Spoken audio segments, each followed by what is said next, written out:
안녕하세요. 사연을 부탁해입니다. 오늘의 사연을 소개하겠습니다. 어느 주말 누군가 시끄럽게 초인종을 눌러대고 있었어요. 주말 아침부터 찾아올 사람이 없었기에 인터폰으로 밖을 내다보고 있었는데요. 고모, 문 좀 열어봐요. 큰새 언니? 그래요, 저예요. 그니까 빨리 문 좀 열어봐요. 문 밖에는 큰새 언니와 조카 현지가 서 있었습니다. 그런데 둘의 표정이 심상치가 않아 보였는데요. 그냥 딱 봐도 무슨 일인지 짐작이 되고도 남았어요. 제가 무표정한 얼굴로 문을 열었고 집안에 들어서던 큰새 언니가 다짜고짜 따져묻기 시작했습니다. 고모, 정말 너무한 거 아니에요? 너무하다니요. 제가 뭘 너무했다는 거예요? 제가 시치미를 뗀 채 큰새 언니와 현지를 바라보고 있었는데요. 이번에는 조카 현지가 볼멘 소리를 했어요. 고모, 나한테 뭐 기분 나쁜 거 있어? 갑자기 왜 그러는 거야? 두 사람이야말로 다짜고짜 찾아와서 대체 무슨 말을 하는 거예요? 나 운동하러 가야 하니까 알아듣게 말을 해주세요. 고모, 앞으로 우리 현지 학비 안 내주겠다고 했다면서요. 아니죠, 그런 거? 그이가 잘못 알고 있는 거죠? 고모가 우리 현지를 얼마나 예뻐하는데 그럴 리가 없는 거죠? 큰새 언니와 현지가 원하는 대답을 듣기 위해 기대에 가득한 표정으로 제 입만 뚫어져라 바라보고 있었습니다. 그런 두 사람을 향해 제가 천천히 입을 뗐어요. 이제 보니 큰새 언니도 그렇고 현지도 그렇고 참 이상한 생각을 하고 있네요. 왜 나보고 현지 학비를 내달라는 거예요? 저는 고모지 부모가 아니잖아요. 제가 무슨 소리를 하냐는 표정으로 어깨를 치켜 올리고 있었는데요. 큰 새언니의 눈이 커질 대로 커져 있었습니다. 고모, 그게 무슨 말이에요? 그동안 고모가 현지 학비 다 대줘놓고는 갑자기 못 해준다고 하니까 우리 입장에서는 당연히 놀랄 수밖에 없잖아요. 큰 새언니, 제가 현지 부모도 아닌데 3년 내내 대학 학비부터 이것저것 다 지원해줬으면 그것만 해도 대단한 거 아닌가요? 전에 큰 새언니가 그랬잖아요. 세상에 저 같은 고모 없을 거라고요. 그럼 그동안 도와줘서 고마웠다 그런 말을 먼저 하는 게 이치에 맞는 게 아닐까요? 제가 두 사람을 쏘아보며 또박또박 말을 하고 있었는데요. 그 순간 현지가 잔뜩 화가 난 표정으로 맞받아 쳤습니다. 고모, 그럼 승희 학비는 왜 도와준 거야? 내가 승희한테 물어봤더니 승희는 고모가 학비 보내줬다고 하던데 이러는 게 어딨어. 고모한테 1순위는 난데 왜 승희만 학비를 보내주고 나는 안 주냔 말이야. 현지야, 네가 아직 세상 물정을 잘 몰라서 그러나 본데 내 돈을 내 맘대로 하겠다는데 왜 상관을 하는 거니? 제가 잔뜩 날선 목소리로 말을 했어요. 두 모녀가 참 대단하다는 생각만 들었거든요. 제 말에 두 모녀의 얼굴이 새파랗게 질려 있었는데요. 도무지 영문을 모르겠다는 그런 표정이었습니다. 저 바쁘니까 그만 좀 나가주세요. 고모, 숭이가 영어 회화학원도 다니는 것 같아서 물어봤는데 고모가 유학도 다녀오라고 했다면서? 그게 정말이야? 그랬지. 공부 열심히 하는 것 같아서 미국 가서 공부 좀 더 하고 오라고 했어. 근데 그게 무슨 문제라도 되는 거니? 뭐야? 그럼 승희는 학비까지 다 대주고 유학까지 보내주면서 나는 그깟 대학 학비도 안 주겠다는 말이잖아. 그래. 지금 내 계획은 그래. 내가 돈을 많이 벌어서 딱히 쓸 데가 없긴 한데 그렇다고 아무한테나 돈을 물 쓰듯이 쓸 수는 없는 노릇이잖니? 난 평생 혼자 살아갈 생각인데 노후 준비도 해야 하고 말이야. 제가 한마디도 지지 않고 일일이 대꾸를 하고 있었어요. 그 순간 큰새 언니가 제게 버럭하고 말았는데요. 고모, 진짜 너무하네요. 솔직히 우리 현지는 명문대 다니는 수재고 승희는 별로 알아주지도 않는 대학 다니고 있는데 우리 현지보다 공부도 못하는 승희를 더 도와준다는 게 말이나 되는 소리예요? 고모가 왜 그런지는 잘 모르겠지만 지나가는 사람들 붙잡고 다 물어보세요. 모든 게 월등한 우리 현지를 팍팍 밀어주는 게 맞는 거라고 할걸요? 큰 새언니의 입에서 격떨어지는 말들이 튀어나오고 있었습니다. 그런 큰새 언니에게 제가 일침을 가했어요. 큰새 언니, 그 월등하다는 기준은 뭘로 정하는 거죠? 당연히 공부로 정해야 하는 거죠. 우리 현지는 고등학교 내내 전교 3등 밖으로 밀려난 적이 없었잖아요. 그에 비해 승희는 겨우겨우 서울권에 있는 대학에 들어갔고 말이죠. 고모도 잘 알다시피 이 공부는 타고나야 하는 것도 있잖아요. 제가 보기엔 승희는 유전자 자체가 우리 현지보다 현저하게 떨어지는 거예요. 그런데 고모가 그런 승희만 밀어주겠다고 하는 게 말이나 되는 소리란 말이에요. 큰새 언니가 아주 뻔뻔하게 말을 하고 있었는데요. 그 모습이 어찌나 취해 보이던지 얼굴에 물을 한 바가지 부어버리고 싶을 정도였습니다. 큰새 언니, 그건 제가 결정할 문제 아닐까요? 조금 전에도 말했듯이 제 돈 제 마음대로 쓰겠다는데 왜들 난리인 거예요? 전 마음 바꿀 생각 없으니까 그만 돌아가 주세요. 그리고 지금껏 제가 현지를 그렇게나 챙겼는데 최소한 고맙다는 말부터 먼저 해야 하는 거 아닐까요? 하긴 뭐 지금 두 사람 행동을 보니 그런 기대를 하는 것 자체가 미련한 짓인 것 같네요.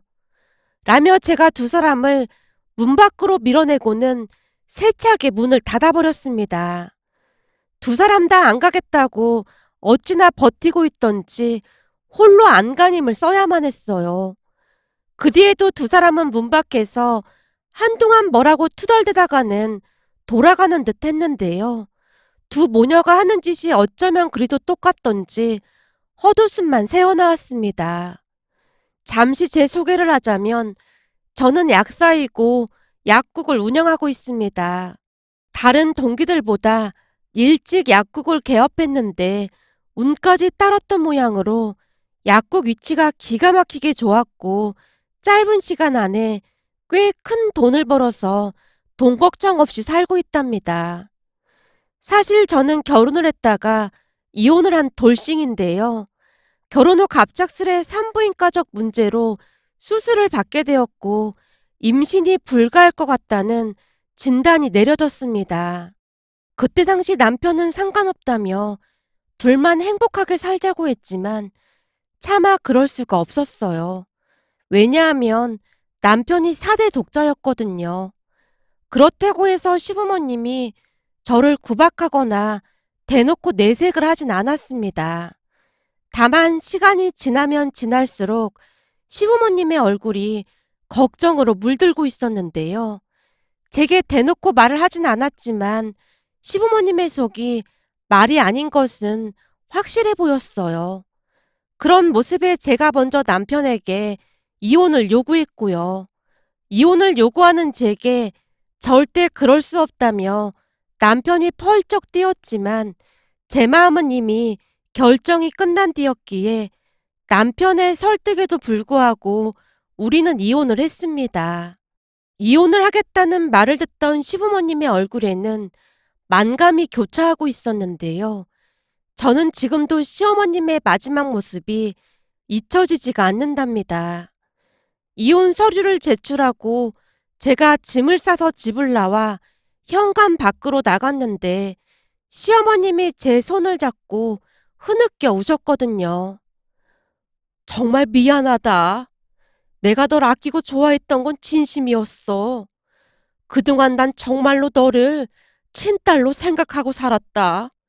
그것만은 정말 내 진심이었어. 4대 독자만 아니었어도 사람 마음이 참 그런 게 그냥 둘만 잘 살면 되지 뭐 그렇게 다짐했다가 또 어느 순간에는 손주 생각이 간절해지고 내가 덕이 부족해서 그런 것 같구나. 너한테는 정말 미안하다. 어머님, 저도 잘 알고 있어요. 저도 어머님을 엄마로 생각하고 살았으니까요. 그치만 우리 인연은 여기까지인 것 같습니다. 제가 죄송해서 먼저 이혼하자고 한 거니까 너무 힘들어하지 마세요. 그래야 저도 마음 다잡고 살아갈 수 있을 것 같아요. 제 말에 시어머님이 땅바닥에 주저앉아서는 대성통곡을 했습니다. 하지만 인연이 아닌 걸 억지로 이어붙일 수는 없다는 생각으로 이를 악문 채 시어머님을 그대로 두고 뒤를 돌아 그곳을 빠져나왔습니다. 그 뒤부터 저는 홀로 살고 있었어요. 결혼에 질리거나 그런 건 아니었지만 다시 결혼을 할 생각조차도 없었습니다. 홀로 지내는 제가 안쓰러워 엄마가 맞선 자리를 몇 번 알아봐줬지만 두 번 다시 결혼을 하고 싶지 않았기에 매몰차게 거절을 했습니다. 그렇게 저는 홀로 지내면서 두 오빠의 자식들, 그러니까 조카들을 제 자식 마냥 아끼며 살고 있었습니다. 큰오빠는 딸만 하나였고 작은 오빠는 남매를 키우고 있었는데요. 큰오빠 딸인 현지는 영재 소리를 들을 만큼 공부를 잘했습니다. 그 모습에 큰새언니가 한껏 들뜬 목소리로 제게 말을 하기도 했어요. 고모, 우리 현지가 생긴 것도 그렇고 고모를 쏙 빼닮은 것 같아요. 봐봐요. 얼굴도 고모 판박이라니까요. 거기다 공부도 고모처럼 잘하잖아요. 저번에는 요 밑에 편의점 아줌마가 고모랑 현지가 나란히 가는 모습을 보더니 엄마랑 딸 같다는 말까지 하는 거 있죠? 그 말에 저도 자세히 보니까 진짜 그래 보이긴 하더라고요. 어쩜 엄마인 저보다 고모를 더 닮은 것인지 신기하면서도 서운했다니까요. 큰새언니가 새초롬한 표정으로 입을 삐죽이고 있었는데요. 큰새언니의 말이 틀린 말이 아니었던 게 현지가 저를 빼닮은 건 틀림없는 사실이었으니까요. 아마도 그런 이유 때문에 저도 현지에게 더욱 마음이 가기도 했습니다. 조금 전에도 말씀드렸듯이 갑작스레 불임 판정을 받았기에 조카들이 그저 예뻐 보이기만 했거든요. 더군다나 저를 닮은 현지는 눈에 넣어도 아프지 않다고 할 정도로 더욱 예쁘기만 했어요.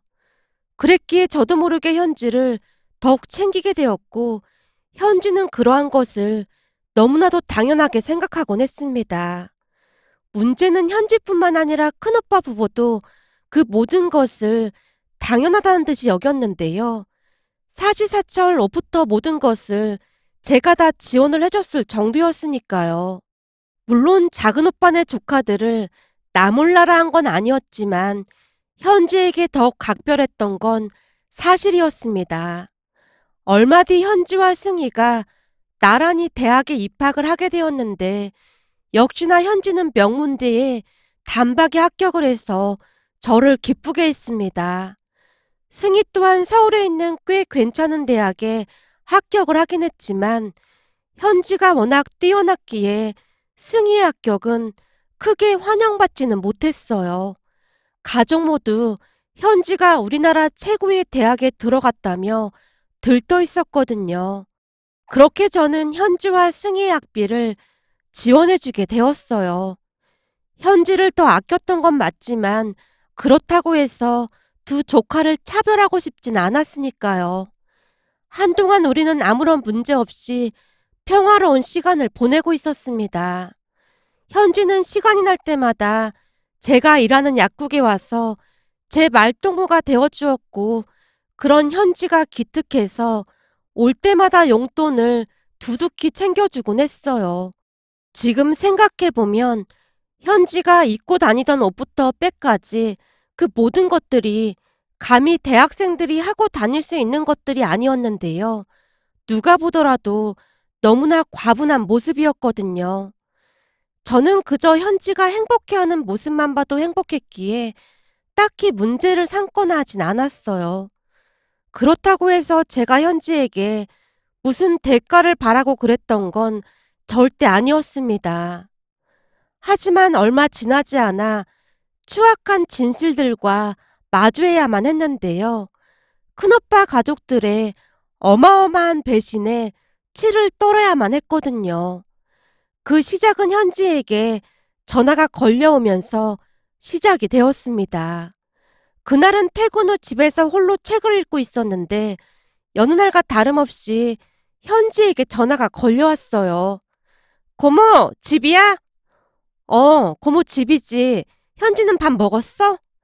나 요즘 다이어트 하느라 고구마랑 채소 조금 먹었어. 우리 현지가 뺄 살이 어딨다고 다이어트를 한다고 그래. 그러다가 괜히 몸 상하니까 적당히 먹으면서 해. 영양제랑도 골고루 챙겨 먹고 있는 거지? 저번에 고모가 준 영양제는 아직 남아있는 거야? 준 지가 한참 됐는데 더 달라는 소리가 없네. 학교 다니고 뭐하고 하노라. 좀 빼먹긴 하는데 잘 챙겨 먹을 테니까 너무 걱정하지 마. 그래, 잘 챙겨 먹어야 건강하지. 근데 내일 정말로 고모랑 뮤지컬 보러 갈 시간 있겠어? 너 요즘 계속 바쁘다고 했잖아. 바쁘면 굳이 안 와도 되니까 너무 신경 쓰지 마. 제가 먼저 말을 꺼내고 있었는데요. 아니나 다를까 현지가 미안한 듯 말했어요. 고모, 그렇잖아도 그것 때문에 전화했는데 내가 이번에는 꼭 같이 보러 가려고 했거든? 근데 내 친구 은정이 있잖아. 엄청 잘 삐치는 친구. 그래, 고모도 알고 있지. 근데 그 친구한테 무슨 일이라도 생긴 거야? 그런 건 아닌데 얼마 전에 남친이랑 헤어졌다고 울고불고 난리도 아니야. 그래서 아무래도 내가 가서 위로를 해줘야 할 것 같아. 좀 전까지만 해도 울고불고 난리도 아니었거든. 고모한테 진짜 미안해서 어떡하지? 나 고모랑 같이 꼭 뮤지컬 보고 싶었는데 그 뮤지컬 표도 엄청 비싼 거잖아. 그렇긴 한데 현지가 시간이 안 된다고 하면 어쩔 수 없는 거지 뭐. 그나저나 이 표를 어떻게 해야 할지 모르겠네. 당장 내일인데 친구들한테 연락하기도 그렇고 그냥 중고마켓에 한번 올려봐야겠다. 제가 난감하다는 듯이 말을 하고 있었는데요. 그 순간 현지가 빛과 같은 속도로 말했어요.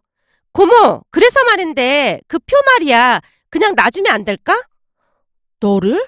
너 친구 만나러 간다며? 그니까 내가 친구 만나러 갈 거니까 나 주면 좋을 것 같아서 말이야.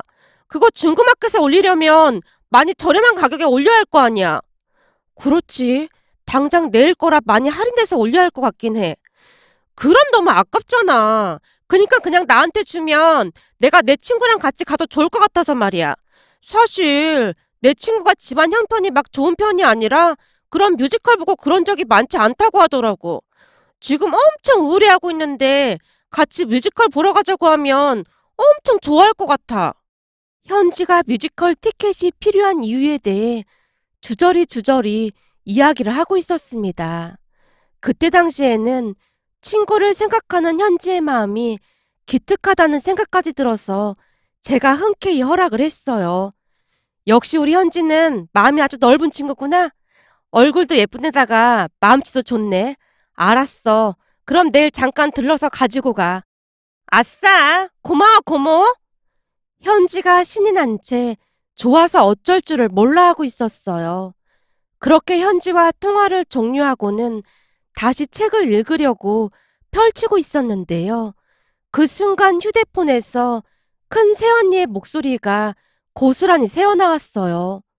가만히 보니 현지가 휴대폰 종료 버튼을 누르지 않은 듯 했고 저도 현지가 눌렀겠거니 하고 바로 책을 펼치고 있었기에 통화가 종료되지 않은 채 큰 새언니의 목소리가 들려왔던 것 같습니다.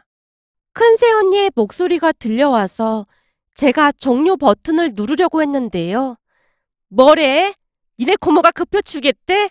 넌 대체 누구 닮아서 그렇게 거짓말을 잘하는 거니? 라는 말이 새어나오는 게 아니겠어요? 그 바람에 제가 놀란 채 휴대폰만 빤히 바라보고 있었습니다. 아마도 두 모녀는 휴대폰이 종료되지 않았다는 걸 모르는 듯 해 보였어요. 곧 현지가 기가 막힌 말을 했거든요. 누구긴 누구겠어. 엄마 딸인데 엄마를 닮아서 그렇지. 아이고, 고모 앞에서 알랑거릴 때는 언제고 이럴 때만 그런 말 하더라. 그거야 고모가 물주니까 고모 앞에선 그럴 수밖에 없는 거잖아. 생각해봐. 우리가 이렇게 편하게 사는 게 다 고모 덕이긴 하잖아. 그니까 고모 신기 불편하게 하면 안 된단 말이야. 아빠 월급으로 내가 이런 옷이랑 백 같은 걸 어떻게 살 수가 있겠어?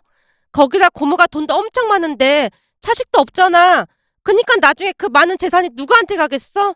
보나마나 내가 다 받아올 텐데 그럼 난 평생 일 안 하고 고모 돈으로 띵가띵가 놀면서 살면 되는 거잖아. 그렇긴 하지. 맞는 말이긴 해. 그니까 앞으로 어리숙한 네 고모한테 딱 달라붙어 있어.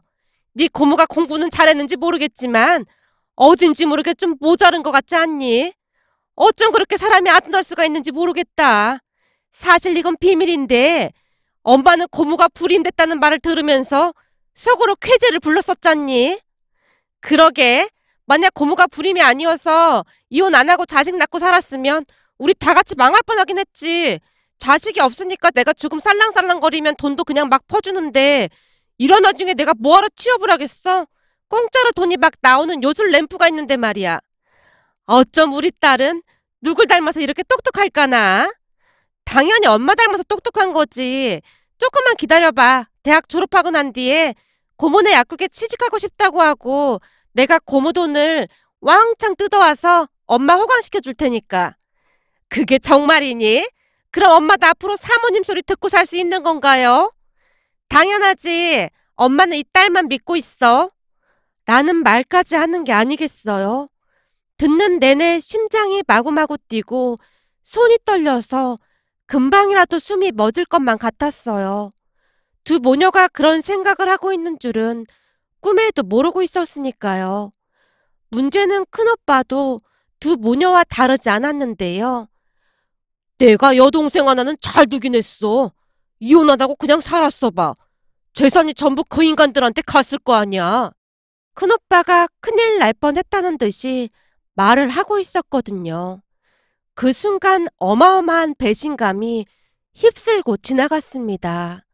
그동안 믿고 의지하며 지냈던 가족들의 배신은 상상할 수도 없을 만큼 큰 고통을 안겨줬으니까요. 너무나 큰 배신감에 휩싸인 채 치를 떨다가는 둘째 오빠 딸인 승희의 학비도 끊어야겠다고 다짐하고 있었는데요. 어느 날 조카 승희가 약국으로 찾아왔어요.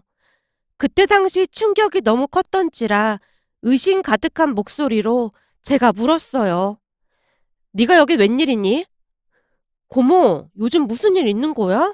왜 이렇게 전화통화가 안 돼? 엄마가 걱정된다고 가보라고 해서 왔어. 뭐? 걱정? 니들이 퍽이나 나를 걱정했겠다. 아니구나. 다른 꿍꿍이가 있으니 걱정이 되긴 했겠구나. 고모, 그게 무슨 말이야? 다른 꿍꿍이라니? 제가 냉소 가득한 목소리로 승희를 비웃다가는 물었어요. 혹시 현지한테 무슨 말 듣고 온 모양이구나? 왜 현지가 앞으로 학비 못 받게 됐다는 말을 했나 보네? 어? 학비를 못 받다니? 난 그런 얘기 들은 적 없는데. 고모도 알다시피 큰댁 사람들 우리랑 연락하는 거 엄청 싫어하잖아.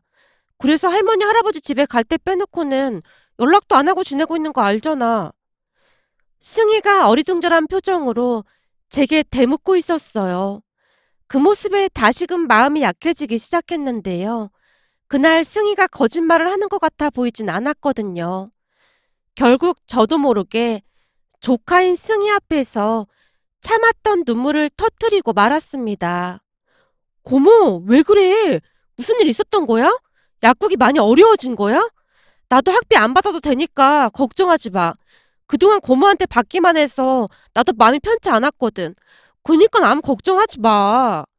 라며 승희가 저를 달래고 있었어요. 잠시 후 승희에게는 아무런 말도 꺼내지 않고 조용히 돌려보냈는데요. 그날 저녁 작은 새언니가 승희와 함께 집으로 찾아왔습니다. 아마도 승희에게 낮에 있었던 일을 들었던 모양으로 작은 새언니가 걱정스레 물었어요. 고모, 승희 말로는 낮에 약국에서 막 울었다면서요.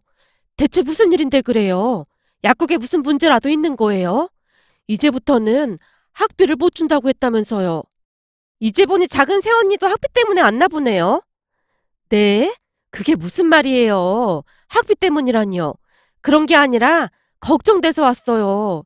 혹시 약국 운영에 문제가 있나 싶어서요.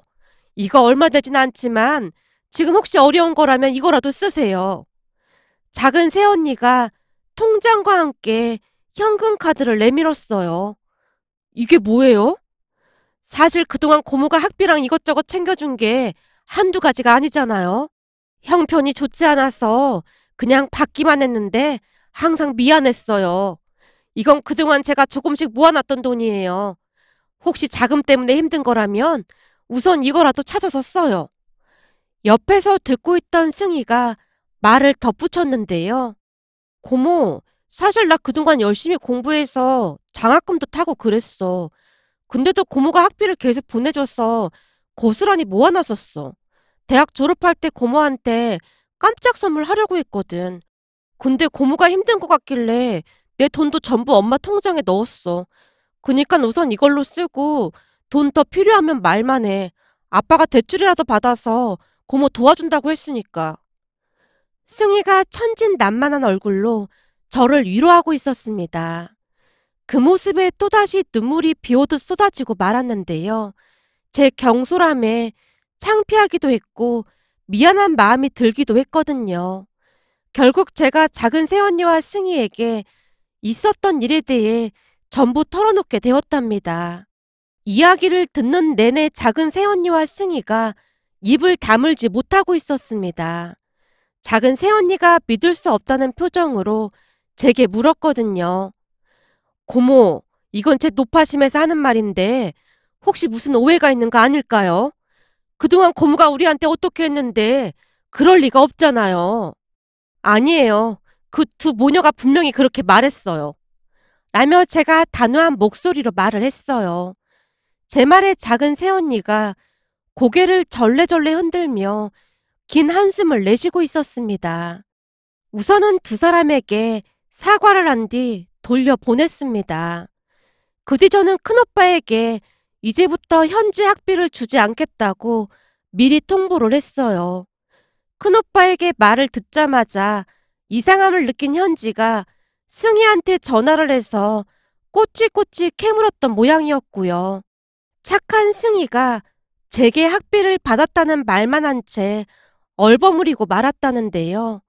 그날 주말 아침 두 모녀가 우리 집에 쳐들어와서 따져묻다가는 쫓겨났던 거였습니다. 그 뒤 며칠이나 지났을까요? 큰새언니와 현지가 본가로 쫓아가서는 울고불고 난리를 쳤던 모양인지 엄마한테 전화가 걸려왔어요. 딸, 혹시 무슨 일이 있었던 거야? 네 큰올케랑 현지가 찾아와서 울고불고 한참을 난리 피우다 갔다. 대체 뭔 일이 있었던 거야? 아니, 잘못은 자기들이 했으면서 왜 거기 가서 난리를 쳐? 제가 짜증스레 말을 하고 있었어요. 그럼 네 말은 네 큰새언니가 무슨 잘못이라도 했다는 말인 거니? 하긴 네가 그럴 사람이 아닌데 이상하긴 했어. 지금 엄마 속 시끄러우니까 잠깐 건너와서 속 시원하게 말이나 좀 해주던지. 알았어. 내가 지금 갈 테니까 큰오빠네랑 작은오빠네도 다 오라고 전화 좀 해줘. 무슨 일인지는 모르겠지만 우선 내가 연락해놓으마. 엄마가 걱정스러운 목소리로 전화를 끊었습니다. 그렇게 만반의 준비를 한 채 본가로 갔는데요. 큰오빠 가족들이 팔짱을 낀 채 저를 노려보고 있었습니다. 고모, 대체 우리가 뭘 잘못했는지 말이나 들어봅시다. 하루아침에 안면을 싹 바꿔서 그런 이유가 대체 뭐예요? 큰 새언니가 작정을 한 듯 따져묻고 있었어요. 그 말에 제가 휴대폰을 꺼내고는 조용히 입을 뗐습니다. 이 휴대폰 살 때 현지랑 같이 가서 샀거든요. 근데 큰 새언니 똑똑한 딸이 친절하게 이것저것 다 설치도 해주고 쓰기 쉽게 해놨거든요. 거봐요. 우리 현지가 고모한테 그렇게나 잘했는데 다른 사람도 아니고 고모가 우리 현지를 어떻게 내칠 수가 있어요? 큰 새언니의 목소리에서 야속함마저 느껴지고 있었습니다. 저기 제 말 아직 안 끝났거든요. 암튼 그때 현지가 이것저것 다 설치해주면서 저한테 그러더라고요. 요즘은 세상이 워낙 험해서 혹시 모른다고 하면서 통화하는 내용을 자동 녹음되게 설정해 놓겠다면서 친절하게 다 설정을 해주더라고요. 거봐요. 우리 현지가 그렇게나 속이 깊다니까요. 큰새언니가 가족 모두 들으라는 듯이 현지를 치켜세우고 있었어요. 그 순간 제가 현지에게 단도직입적으로 물었습니다. 현지야, 네가 자동 녹음되게 해준 거 맞지? 당연하지. 고모가 하도 순딩순딩하니까 혹시나 사기라도 당할까 싶어서 내가 해줬잖아. 그래, 맞아. 근데 말이야, 얼마 전에 내 휴대폰에 기가 막힌 말들이 녹음되어 있지 뭐니? 제가 시치미를 떼고는 들고 있던 휴대폰에 녹음된 것을 재생시켰는데요. 그날 휴대폰 종료 버튼을 누르지 않았던 것조차 까마득하게 잊고 있었던 모양으로 현지가 그 자리에 털썩하고 주저앉고 말았습니다. 다른 가족들도 다들 경악을 금치 못하고 있었고요. 녹음된 내용을 다 듣고 다들 눈치만 보고 있었는데요. 엄마가 제일 먼저 입을 열었어요. 세상에나, 사람의 탈을 쓰고 어떻게 이럴 수가 있어? 그러고도 니들이 인간이야? 뭐가 어쩌고 어째? 차라리 불임되길 잘 됐어? 그까짓 돈이 뭐라고? 돈에 미쳐서 이따위 말을 할 수가 있어? 우리 딸이 니들한테 얼마나 잘했는데? 천하의 못된 것들 같으니라고. 당장 내 집에서 나가. 그리고 난 두 번 다시 니들 낯짝 보고 싶지 않으니까 두 번 다시 찾아오지 마. 세상에나 어쩜 인간의 탈을 쓰고 그럴 수가 있어. 라며 엄마가 큰오빠 가족들을 내쫓아버렸습니다. 큰새언니와 현지가 울며불며 제게 용서를 빌어댔지만 저는 들은 척도 하지 않았습니다. 두 번 다시 얼굴을 마주하고 싶지 않다는 생각뿐이었으니까요. 그 뒤에도 수시로 찾아와서 빌어댔지만 저는 절대로 용서하지 않고 있답니다. 어느 날 작은 새언니가 약국으로 찾아와서 그 인간들의 근황에 대해 눈치를 보며 말을 꺼냈어요. 고모, 사실 얼마 전에 형님이 찾아왔는데 고모랑 화해를 하고 싶다고 하더라고요. 화해를 하고 싶은 게 아니라 내 등골을 빼먹으려고 하는 거겠죠. 형님 말로는 결국 현지가 취업을 했다는데 적성에 안 맞는다고 몇 번이나 옮겨 다니나 보더라고요. 그러면서 고모네 약국에서 일하고 싶다면서 용서를 빌고 싶다고 했다네요. 사실 저도 이런 얘기 하고 싶지 않은데 형님이 어찌나 울면서 부탁을 하던지 제 마음이 불편해서 보고만 있을 수가 없더라고요. 작은 새언니, 저는 그 인간들 얼굴 보고 싶은 마음 하나도 없어요. 그냥 각자 인생 살자고 해요. 엄마도 절대 보고 싶지 않다고 했으니까요. 제가 단박에 거절을 한 채 콧웃음을 치고 말았습니다. 생각을 하면 할수록 기가 막히기만 했거든요. 결국 나중에는 큰 새언니까지 마트에서 계산원으로 일을 하고 있다고 하는데요. 그동안은 제 돈으로 물 쓰듯 돈을 쓰고 다니다가는 엄청 쪼들리기 시작했으니 삶이 얼마나 팍팍했을지 짐작이 되고도 남았습니다.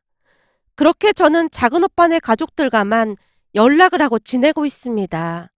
다행히 작은 오빠네 가족들은 착한 사람들로 작은 일에도 감사해야 하고 미안해야 할 줄 아는 사람들이었어요. 혹여나 가족 여행을 가거나 하면 꼭 저까지 데리고 같이 가곤 했는데 여행 경비조차 받지 않았습니다. 그동안 제게 받은 고마움을 갚으려면 아직 멀었다고 하면서 말이죠. 한마디로 작은 오빠네 가족들 행사에 저도 항상 함께하고 있답니다. 작은 새언니와 승희는 저를 온전한 가족으로 생각해주고 있는데요. 저를 그저 돈줄로만 생각하던 큰 새언니네 가족들과는 달라도 너무나 달랐습니다. 엄마 말로는 요즘 큰 새언니네 가족들이 먹고 살기 힘들다며 본가에 가서 몇 번이나 용서를 빌었다고 하는데요. 엄마가 문도 열어주지 않았다고 합니다. 그 이야기를 듣는데 참 씁쓸하기만 했어요. 앞으로도 저는 그들을 받아줄 마음이 전혀 없답니다. 가족이 어떻게 그럴 수가 있는 것인지 여전히 마음이 불편하기만 합니다. 오늘의 사연은 여기까지였습니다. 즐겁게 보셨다면 구독, 좋아요 부탁드립니다. 고맙습니다.